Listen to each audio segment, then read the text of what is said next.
Ooh-wee, we coming with that New Orleans swag. Get ready to see some of the best jazz bands in the world, experience the richest food you can get, and hit one of the world's most iconic streets for some drinking drinks.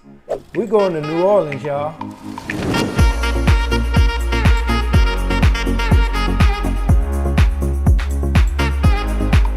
Now, I'm not gonna put on a fake accent like that lady from the Popeyes commercial, but my pseudo accent comes from the time I spent there going to Grambling State University in Louisiana.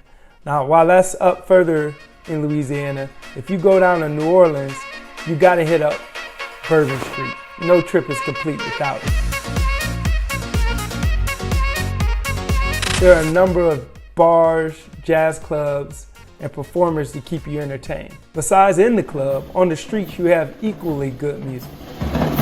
Take a listen at this band.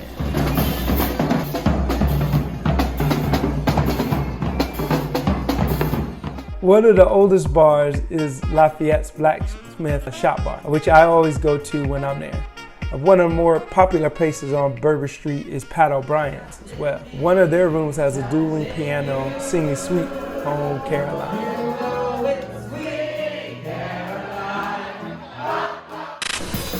While I was over there, I stopped at two of the most popular jazz clubs, the Spotted Goat and Cafe Negril. Now, both are great, but I seem to spend more time at Cafe Negril because I was really feeling the vibes of this young band called Rashaady. When I was on my way home, I saw a jam session at night in the middle of the street. It was crazy. Take a look at it.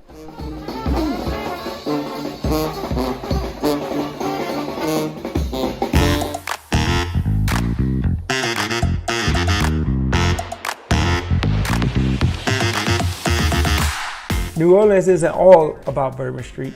Frenchman Street is where you go to see great jazz and cool art. I love street art. And while I was over there, I saw some cool murals. I also stumbled upon a night market that was selling all sorts of artwork. If you're ever in this part of town and the night market is going on, make sure you check it out and support the local artists. While my nights were spent in and out of jazz club, my days were spent taking in some of New Orleans' top spots, including the St. Louis Cathedral, the River Walk, several other kind of local tourist spots, and the Louis Armstrong Park.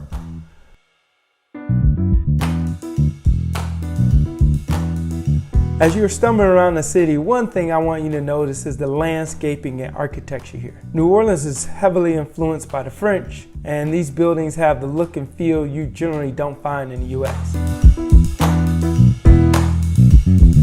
Now, if you don't know, now you know. New Orleans has some of the best food in the entire world, and boy, I went to town. Places to stop are Commander's, Mother's, and of course Cafe Mundo for some beignets. All of those places are really good, but my personal favorite was Dookie Che. Man, I almost ate everything on the menu. It was a sin and a shame.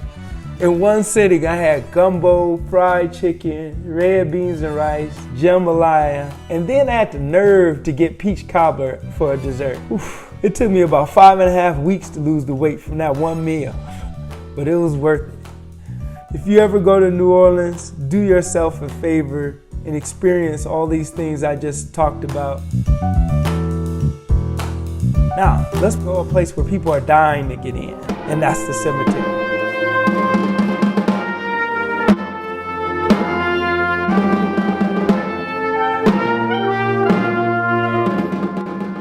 Funerals are unique in New Orleans. One, because the coffins are built above ground because of the water levels. Two, because New Orleans funerals are like celebration and they include dancing and singing, which make them fun, which is completely different from normal funerals. If you like that or this video, hit that like button really quick. It'll help the channel. And do me a favor and watch some more of my videos, subscribe and like. Take care, and I'll see you later. Peace.